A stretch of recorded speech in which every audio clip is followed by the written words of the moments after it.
بسم اللہ الرحمن الرحیم۔ ماہ رمضان کے اندر بہت سی عبادات ہیں۔ روزہ رکھنا ماہ رمضان کی خاص عبادت، تراویح پڑھنا ماہ رمضان کی خاص عبادت، اسی طرح اس ماہ رمضان کی خاص عبادات میں سے ایک اہم ترین عبادت وہ اعتکاف میں بیٹھنا بھی ہے۔ اعتکاف کا لغوی اصطلاحی معنی مقاصد قرآن و حدیث کی روشنی میں بیان کرنا چاہوں گا اللہ رب العزت کی توفیق سے۔ سب سے پہلی بات، اعتکاف اس کا لغوی معنی ٹھہر جانا، رک جانا۔ اصطلاحی تعریف کیا ہے؟ عبادت کی نیت سے ماہ رمضان کے آخری عشرے میں اللہ رب العزت کی بارگاہ میں آ کر ٹھہر جانا، یہ اعتکاف کی اصطلاحی تعریف ہے۔ اعتکاف کے مقاصد کیا ہوتے ہیں؟ دو مین مقصد۔ ایک، اس رات کی تلاش ہے جس میں عبادت کرنا 1000 مہینوں کی عبادت سے بہتر ہے۔ اعتکاف کے مقاصد میں سے ایک مین مقصد، اور یہ اللہ رب العزت کے پیارے نبی محمد الرسول اللہ صلی اللہ علیہ وآلہ وسلم کی سنت بھی ہے۔ اور دوسرا مقصد، رب کائنات کی ذات کے ساتھ اپنا تعلق مضبوط کر لینا۔ دیکھیں نا کہ انسان اعتکاف میں آتا ہے تو دنیا کے سارے تعلقات ختم کر کے، ہر چیز انسان چھوڑ کر، کاروبار چھوڑ کر، تعلقات چھوڑ کر اللہ رب العزت کی بارگاہ میں آتا ہے۔ مقصد کیا ہوتا ہے؟ میرا اللہ رب العزت کی ذات کے ساتھ تعلق مضبوط ہو جائے، قائم ہو جائے۔ تو اسے اللہ رب العزت کی بارگاہ میں انسان آتا ہے، تو انسان کو چاہیے کہ اعتکاف میں آئے تو سارے تعلقات ختم کر دے، ایک تعلق قائم رکھے، وہ رب کائنات کی ذات کے ساتھ۔ اس کا ذکر زیادہ کرے، تسبیحات زیادہ کرے، ذکر و اذکار زیادہ کرے، قرآن کی تلاوت زیادہ کرے، نوافل کی کثرت کرے، معافی مانگے اپنے لیے، گھر والوں کے لیے، امت کے لیے، خیر کی دعائیں کرے۔ تو اعتکاف کے مقاصد میں سے دوسرا مقصد کیا ہے؟ اللہ رب العزت کے ساتھ بندے کا تعلق مضبوط ہو جائے، یہ اعتکاف کے مقاصد میں سے دوسرا مقصد ہے۔ اب آئیے قرآن کی طرف، کہ قرآن کے اندر رب کائنات نے اعتکاف کے حوالے سے کیا فرمایا ہے۔ یاد رکھیں، جس طرح روزہ کوئی نئی عبادت نہیں ہے، بلکہ روزہ یہ بہت پرانی عبادت ہے۔ پہلی امتوں پر بھی اللہ رب العزت نے روزوں کو فرض کیا تھا، اسی طرح اعتکاف بھی اس امت پر، اللہ کے پیارے نبی صلی اللہ علیہ وآلہ وسلم کی امت پر ہی یہ ثواب کا کام نہیں ہے، یہ سنت نہیں ہے بیٹھنا، بلکہ یہ پہلی امتوں کے حوالے سے بھی بات ہے کہ وہ بھی اعتکاف کیا کرتے تھے۔ قرآن سورہ البقرہ چیپٹر نمبر 1 ورس نمبر 125، وَأَعِدْنَا إِلَىٰ إِبْرَاهِيمَ وَإِسْمَاعِيلَ أَن طَهِّرَ بَيْتِيَ لِلطَّائِفِينَ وَالْعَاكِفِينَ وَالرُّكَّعِ السُّجُودِ۔ رب کائنات نے وعدہ لیا، کیا فرمایا؟ وَأَعِدْنَا، ہم نے وعدہ لیا، کن سے؟ دو نبیوں سے، اپنے خلیل سے اور اس کے لخت جگر سے۔ جب خانہ کعبہ کو تعمیر کر چکتے ہیں تو رب کائنات نے وعدہ لیا، عہدنا الی ابراہیم و اسماعیل، ہم نے دونوں سے وعدہ لیا، حضرت ابراہیم علیہ السلام اور حضرت اسماعیل علیہ السلام سے۔ کس بات کا وعدہ؟ ان طہر بیتیہ، کہ اے ابراہیم، اے اسماعیل علیہ السلام، تم دونوں نے میرے گھر کو پاک رکھنا ہے، صاف رکھنا ہے۔ بنا دیا ہے تو یہ نہیں ہے کہ اب اس کو صاف نہ رکھا جائے، پاک نہ رکھا جائے، اس کا خیال نہ کیا جائے، یہ تو ہو نہیں سکتا کہ نبی اللہ کا گھر صاف نہ رکھیں۔ لیکن خاص طور پر رب کائنات نے وعدہ لیا، ہو سکتا ہے قیامت تک کے لیے پیغام دینا ہو کہ جو میرا گھر ہے وہ ہر انسان کے لیے یہ ضروری ہے کہ میرے گھر کو صاف رکھا جائے، پاک رکھا جائے۔ تو سامعین، اللہ کا گھر سب سے پہلا خانہ کعبہ، مسجدیں بھی اللہ پاک کا گھر ہے۔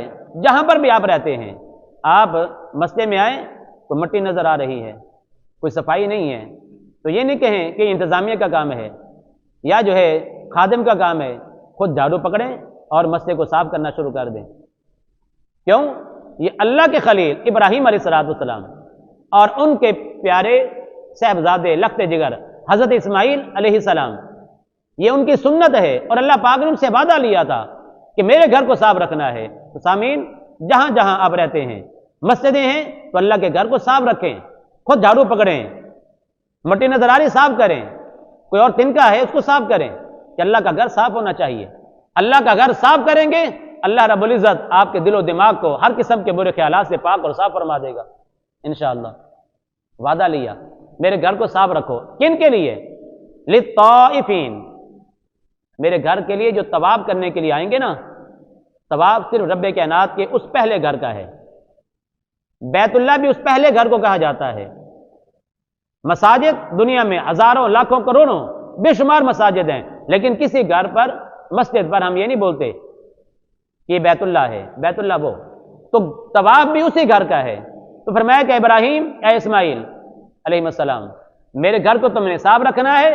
کن کے لیے؟ نمبر 1 للطائفین، میرے گھر جو طواف کرنے کے لیے آئیں گے ان کے لیے. اب دوسرا جو بیان فرمایا والعاکفین، للطائفین والعاکفین، اور یہاں پر جو اعتکاف کرنے کے لیے آئیں گے اے ابراہیم اے اسماعیل ان کے لیے تم نے میرے گھر کو صاف رکھنا ہے. نمبر 3 اور نمبر 4 والرکع السجود، یہاں پر رکوع کرنے کے لیے آئیں گے، سجدے کرنے کے لیے آئیں گے، عبادات کرنے کے لیے آئیں گے. اے ابراہیم علیہ السلام اے اسماعیل علیہ السلام، تم نے میرے گھر کو ان 4 لوگوں کے لیے خاص طور پر صاف اور پاک رکھنا ہے. اب جو بات بتانا مقصود ہے وہ یہ ہے کہ یہ اعتکاف کوئی نئی عبادت نہیں ہے. آج سے تقریباً 4,500 سال پہلے جب اللہ کے خلیل ابراہیم علیہ السلام نے اللہ کے گھر کو تعمیر کیا تھا، تقریباً 4,500 سال کا عرصہ گزر چکا ہے. تو اس وقت اعتکاف کرنے والوں کے حوالے سے اللہ رب العزت نے ان سے وعدہ لیا تھا. پتہ یہ چلا کہ نئی عبادت نہیں ہے. اعتکاف کا ذکر قرآن میں، اور قرآن وہ کتاب ہے کہ اللہ رب العزت اپنی اس کتاب کے اندر غیر ضروری چیزوں کو بیان نہیں کرتا ہے، اور جو ضروری ہو اس کو بیان کرنے سے اللہ رہتا نہیں ہے. غیر ضروری قرآن میں نہیں ہے چیزیں، اور ضروری ہو قرآن میں نہ ہو ایسا بھی نہیں ہو سکتا ہے. اعتکاف اہم ترین عبادت ہے، تبھی رب کائنات نے اپنی آخری کتاب قرآن کے اندر ذکر فرما دیا. ایک اور مقام سورہ البقرہ چیپٹر نمبر 2 ورس نمبر 187 وَلَا تُبَاشِرُوهُنَّ وَأَنْتُمْ عَاكِفُونَ فِي الْمَسَاجِدِ، اور نہ اپنی بیویوں کے قریب جاؤ جب تم مسجدوں میں اعتکاف کی حالت میں ہو. اب دیکھیں کہ اعتکاف کتنی اہم ترین عبادت ہے. اللہ رب العزت نے اعتکاف کے حوالے سے احکام بھی، مسئلہ بھی قرآن کے اندر بیان کر کے اس بات کو واضح کر دیا، میرے بندو اعتکاف کوئی عام عبادت نہیں ہے، بلکہ میری بارگاہ میں بڑی محبوب ترین عبادت ہے. اور محبوب ہے تبھی رب کائنات کے محبوب محمد الرسول اللہ صلی اللہ علیہ وآلہ وسلم اس کو آپ مسلسل فرماتے رہے. جامع ترمذی کے اندر حدیث پاک، راوی حضرت انس، اور سنن ابو داؤد کے اندر دیگر کتابوں میں ایک اور صحابی سے روایت ہے. آپ بیان کرتے ہیں کان النبی صلی اللہ علیہ وآلہ وسلم یعتکف فی العشر الاواخر من رمضان، کہ آپ ماہ رمضان کے آخری عشرے میں اعتکاف فرمایا کرتے تھے. کان النبی صلی اللہ علیہ وآلہ وسلم ولم یعتکف عاما فلما کان العام المقبل، مطلب آپ نے اعتکاف نہ کیا تو اگلے سال آپ 20 دن آپ نے اعتکاف کیا ہے. سبحان اللہ. اب اللہ کے نبی علیہ الصلوۃ والسلام کی اتنی محبوب ترین عبادت ہے کہ آپ نے کبھی اس کو ترک نہیں کیا. ایک مرتبہ ترک ہو گیا تو آپ نے کمی پوری کرنے کے لیے اگلے سال وہ جو 10 دن رہ گئے تھے پچھلے سال کے، اگلے سال 10 دن مزید بڑھا دیے، 20 دن اعتکاف کر کے پیغام کیا دیا کہ یہ اعتکاف کوئی عام عبادت نہیں ہے، بلکہ اللہ کے نبی علیہ الصلوۃ والسلام نے اپنے عمل سے اس بات کو واضح کیا یہ میری محبوب ترین عبادت ہے. اور ہم سب کی امی جان حضرت سیدہ طیبہ طاہرہ حضرت عائشہ صدیقہ رضی اللہ تعالی عنہا آپ بیان کرتی ہیں ان النبی صلی اللہ علیہ وآلہ وسلم یعتکف العشر الاواخر من رمضان حتی توفاہ اللہ تبارک و تعالی ثم اعتکف ازواجہ من بعدہ.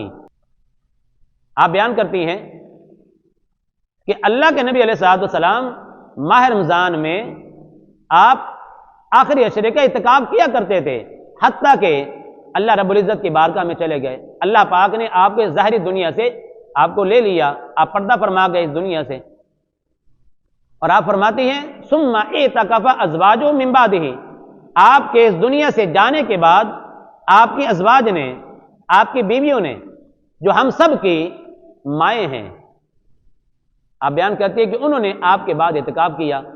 کیا پتہ چلا؟ ان دونوں احادیث سے اس بات کو واضح کیا جا رہا ہے کہ اعتکاف کوئی عام عبادت نہیں ہے، بلکہ رب کائنات کی بارگاہ میں بڑی محبوب ترین عبادت ہے۔ تبھی قرآن میں ذکر کر دیا، اور اللہ کے محبوب علیہ الصلوۃ والسلام کی یہ پسندیدہ ترین عبادت ہے، تبھی تو اللہ کے نبی علیہ الصلوۃ والسلام نے ترک نہ کیا، مسلسل اعتکاف کرتے رہے۔ یہ اللہ کے نبی علیہ السلام کی سنت ہے، پسندیدہ ترین عمل ہے۔ لیکن آج ہمارا حال کیا ہے؟ نبی سے محبت کا دعویٰ ہے، ہم غلام ہیں نبی علیہ الصلوۃ والسلام کو، بڑی محبت ہے ہمیں، لیکن نبی کا جو طریقہ ہے اس پر عمل کرنے کے لیے تیار نہیں ہے۔ کئی ایسے ہیں جن کی عمریں 60 سال سے کراس ہو گئی، 70 سال ہو گئی، 80 سال ہو گئی، اسے جا کر پوچھا جائے بھائی کبھی اعتکاف میں بیٹھے ہو؟ نہیں بیٹھے۔ اکثر ایسے ہوں گے، نبی سے محبت ہے، بڑی محبت ہے ہمیں، ہم سے بڑھ کر کوئی محبت کرنے والا ہی نہیں ہے نبی علیہ الصلوۃ والسلام سے، محبت کا دعویٰ بڑا زیادہ ہے، نبی کی جو ادا ہے، آپ کا طریقہ ہے، اس پر ایک مرتبہ بھی ہم عمل کرنے کے لیے تیار نہیں ہے، پھر کہاں کی محبت ہے، کہاں کا پیار ہے؟ تو سامعین، ہمیں چاہیے کہ نبی علیہ الصلوۃ والسلام کا جو طریقہ ہے، آپ کا جو پسندیدہ ترین عمل ہے، ہو سکے تو آپ اعتکاف میں بیٹھیں۔ اور آج اس ماہ رمضان کا 19واں روزہ ہے، اگر اللہ پاک نے توفیق دی ہے تو کل انشاءاللہ 20ویں روزے کی عصر کی نماز کے بعد مغرب کی نماز سے پہلے اللہ کے گھر میں پہنچ جائیں، جہاں جہاں آپ رہتے ہیں، کہ نہ جانے اگلے سال اس دنیا میں ہوں گے یا کہ نہیں ہوں گے۔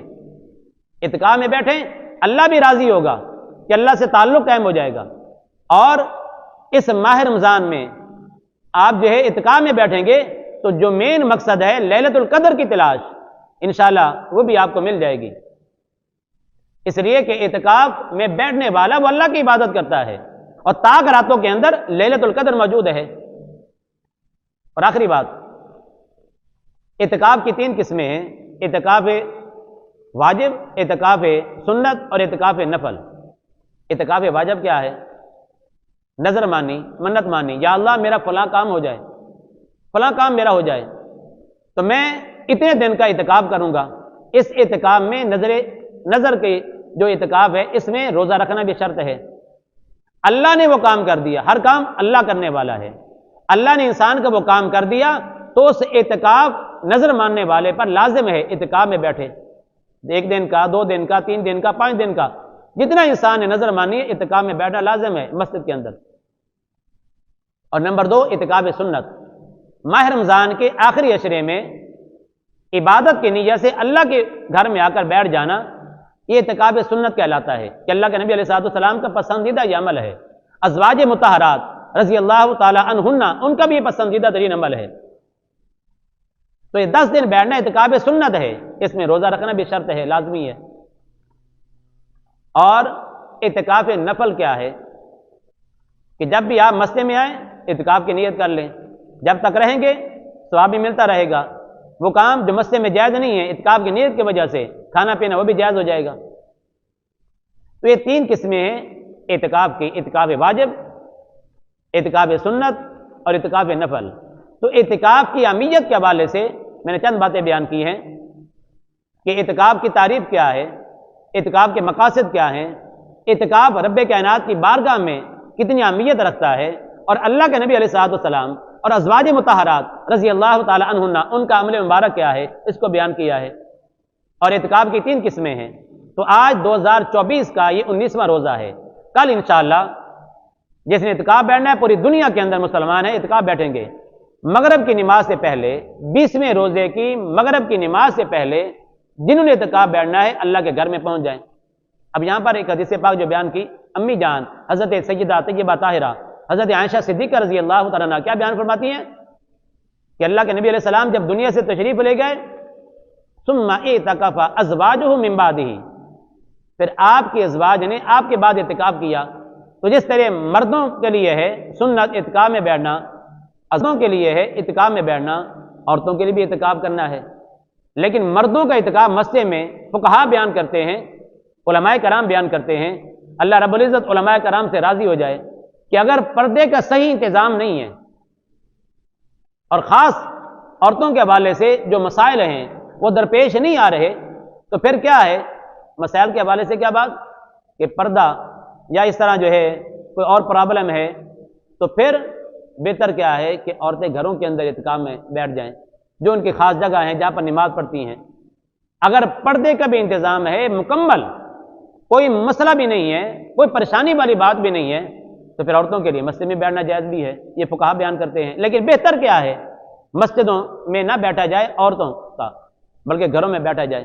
اللہ رب العزت کی بارگاہ میں دعا ہے کہ رب کائنات کی ذات ہمیں اپنے حبیب علیہ الصلوۃ والسلام کی اس پسندیدہ عبادت کو ہم سب کو بھی کرنے کی توفیق عطا فرمائے، اور اس ماہ رمضان میں اللہ رب العزت جو کام کرنے کے ہیں ہمیں وہ زیادہ سے زیادہ کرنے کی توفیق عطا فرمائے۔ آمین ثم آمین۔